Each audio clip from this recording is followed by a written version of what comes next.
The secret message behind the tarot's major arcana. The hidden journey within. What if I told you the tarot isn't just a deck of cards, but a coded map to spiritual awakening, hidden in plain sight? Imagine this: a lone traveler stands at the edge of a great, unknown path. He carries nothing but a small sack and a white rose, his eyes lifted toward the endless sky. He is the Fool, the first card of the tarot's major arcana. He doesn't know it yet, but his journey will take him through empires and ruins, past sages and devils, toward enlightenment, or destruction. The tarot's major arcana isn't merely a sequence of mystical symbols. It's a story, your story, woven from ancient wisdom. It's the soul's journey from innocence to mastery, from ignorance to divine wisdom. Each card is a stepping stone, a mirror reflecting the stages of your personal and spiritual evolution. But this journey hides a secret: the cards do not only describe your path, they guide you along it. Every image, number, and symbol contains a message, a forgotten key to unlocking higher consciousness. The question is, can you decipher it?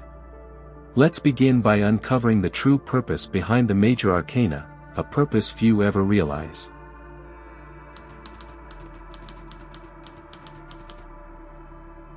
The structure of the major arcana, a path divided. The major arcana is no random assortment of strange figures and symbolic landscapes. It's a carefully crafted sequence, 22 cards, each a chapter in a universal story. But this story isn't linear. It's divided into 3 distinct stages, like a ladder ascending through the planes of existence. The material world, cards 1 to 7. The first 7 cards represent the development of the self within the physical world. We begin with the magician, who channels divine energy into form, a symbol of our creative power. Opposite him stands the high priestess, guarding the inner mysteries of intuition and the subconscious. The journey continues through figures of authority and structure, like the emperor and the hierophant, teaching us how to navigate society and personal identity. But these lessons are a trap if misunderstood. Many stay locked within this realm, mistaking material success for true fulfillment. The tarot warns us, mastery of the physical world is only the beginning. The inner world, cards 8 to 14. The second stage invites us deeper, into the realm of the soul. Strength is no longer about brute force but the taming of the beast within. The hermit retreats from the world, seeking wisdom in solitude. Each card that follows peels away another layer of illusion. The Wheel of Fortune reminds us that fate is ever turning, while justice demands we face the consequences of our choices. By the time we reach Temperance, we've begun to integrate both light and shadow. This middle section is about balance, between intellect and intuition, action and surrender, ego and soul. The spiritual world, cards 15 to 21. The final sequence reveals the truth hidden beneath all previous lessons. It begins with a terrifying realization: the devil shows us how we chain ourselves to false desires and illusions. The Tower follows, breaking apart the false structures we relied on, a spiritual death. Yet from this collapse comes renewal. The Star appears, a beacon of hope. The Moon leads us through uncertainty and deception, and the Sun rises with clarity and joy.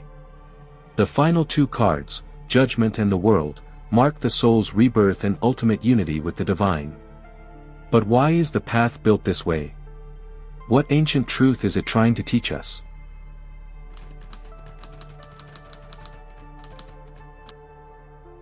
The Fool's Journey, the hidden blueprint of enlightenment. The major arcana may look like a collection of separate cards, but they tell a single, powerful story: the Fool's Journey. This is the secret blueprint, a symbolic map of human consciousness evolving from innocence to enlightenment. The Fool starts as pure potential, a soul untouched by experience. He is the blank slate, stepping off the edge of the world with no fear. His number is 0, the void, the infinite possibility before creation. Each card he encounters is a new teacher or trial. The magician shows him his power to shape reality. The high priestess whispers that not all wisdom is visible, some truths must be felt. The Empress teaches abundance and nurturing, while the Emperor instructs him in structure and control. The Hierophant offers him tradition, faith, and moral law, but the lovers confront him with a deeper truth, that true wisdom demands choice, and choice comes with sacrifice. By the Chariot, the fool learns control, balancing his desires with his will. He believes he's mastered life. But this is only the first veil. The second phase humbles him. Strength teaches that true power is gentle, born of inner mastery, not outer force. He meets the hermit, who lights a lantern and shows him that the answers he seeks are not outside him, they are within. Then the wheel of fortune turns, and the fool realizes his life is not fully his to command.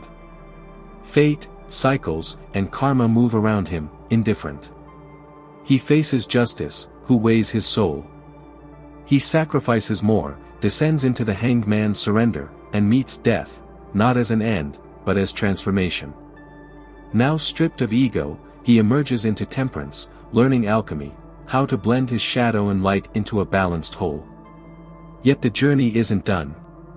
He must still face his darkest self, the devil, who shows him his chains were self-imposed all along. The tower crumbles his illusions. Everything falls away, and he stands in the rubble of his old life. But then comes the star, hope reborn from despair. The moon tests him one last time, leading him through confusion and fear, until the sun breaks through, illuminating the truth. Finally, judgment calls him to rise, reborn, and the world greets him, whole, complete, one with the cosmos. The fool is no longer a fool. He has become the magician, and the cycle begins again, at a higher level of understanding. This is the tarot's greatest secret, the fool is you. The journey is yours. But what if this story is more than a metaphor? What if the symbols themselves are keys, designed to unlock hidden power within your mind and soul?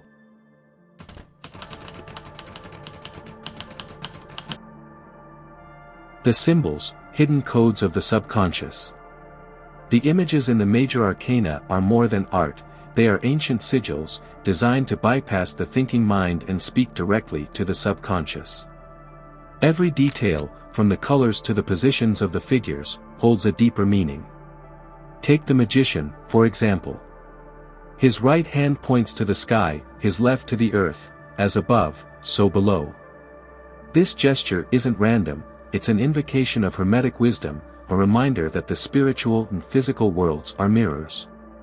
On his table lie 4 objects, a cup, a sword, a pentacle, and a wand, the suits of the minor arcana. They represent water, air, earth, and fire, the building blocks of reality. The magician isn't just performing a trick. He's demonstrating the power of focused intention to shape the world. Or consider the high priestess. She sits between 2 pillars, one black, one white, Boaz and Jachin, the pillars of Solomon's temple. They represent duality, light and dark, conscious and unconscious. Behind her, a veil covered in pomegranates hides the deeper mysteries. The fruit itself is a symbol of life, death, and rebirth, a nod to Persephone, who crossed between worlds. Even the numbers hold power. The Emperor is numbered 4, stability, foundation, the square. The Lovers is 6, harmony, union, and choice. The Tower is 16, breaking down to 1 plus 6 is equal to 7, the number of spiritual tests and introspection. These symbols work on us without permission. They bypass the logical mind and whisper to the deeper self, the part that dreams, intuits, and remembers truths older than words. This is why tarot readings feel so uncanny, even to skeptics.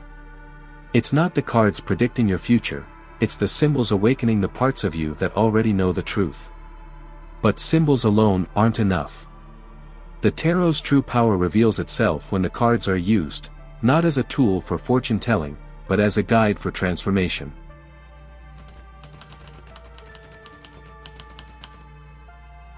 The practical path, using the major arcana for personal awakening. The tarot wasn't meant to be a passive tool, it's a living, breathing map for self-mastery. Each card holds a lesson, but the true power emerges when you engage with the major arcana intentionally. Let's explore how to use the cards not for divination, but for transformation. Step 1. Identify where you are on the Fool's journey. Close your eyes and reflect on your life. Are you at the beginning of a new chapter, filled with optimism but unsure where to go? You might be the Fool. Are you gaining momentum, harnessing your willpower to create change? You could be embodying the Chariot. Or perhaps you feel stuck, watching old beliefs crumble, standing amid the wreckage of the tower. Find the card that resonates with your current state. This is your mirror, the part of your soul calling for attention. Step 2. Meditate on the symbolism. Take the chosen card and observe it in detail. Don't just look, feel. What emotions rise as you study the image? What symbols stand out to you most? Does the figure's expression, posture, or surroundings mirror your own experience? For example, if you're drawn to the Hermit, ask yourself, what wisdom am I seeking? What light am I meant to find within myself? Sit with the card, eyes closed, and imagine stepping inside it. Become the figure. Feel the lantern's warmth, the weight of the staff, the solitude of the mountain air. Let your subconscious speak. Step 3. Take inspired action. The tarot doesn't just illuminate, it demands action. Each card carries a challenge. The magician asks you to focus your will and create. What project or goal have you been avoiding? Death invites you to release what no longer serves you. What habit, belief, or relationship needs to end for you to grow? The star whispers of hope. Where can you nurture faith and healing in your life? Write down one tangible action inspired by the card. It can be small, a phone call, a journal entry, a moment of stillness. The key is to make the wisdom real in your physical world. Step 4. Embrace the cycle. Remember, the Fool's journey never truly ends. Even if you reach the world, the final card, life will eventually call you back to begin anew. Each time, you ascend higher, wiser. The spiral repeats, but you are never the same person who walked the path before. The tarot teaches that life is not a straight road, but a dance of death and rebirth, growth and surrender. The major arcana is a compass, pointing you back to your soul when the world pulls you astray.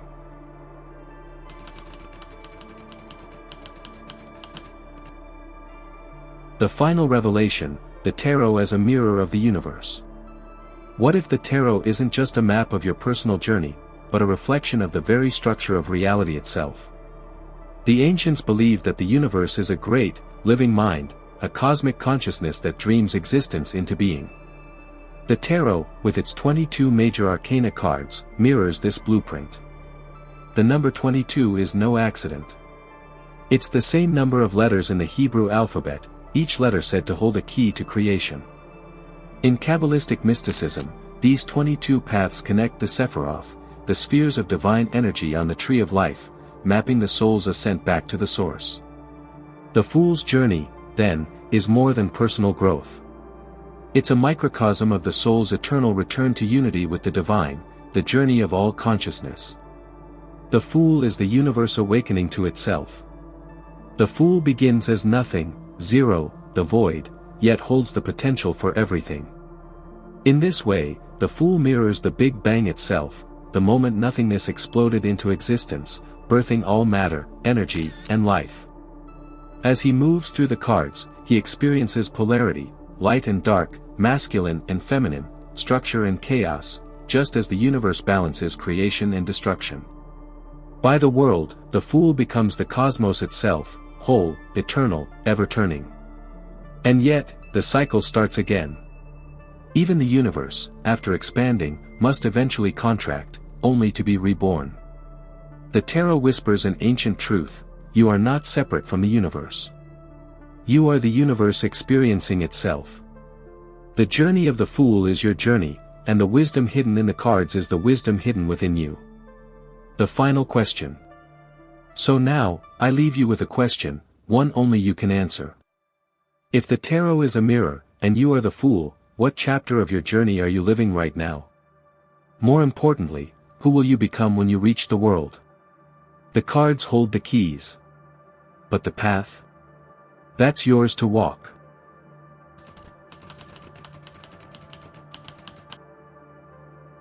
The call to the seeker.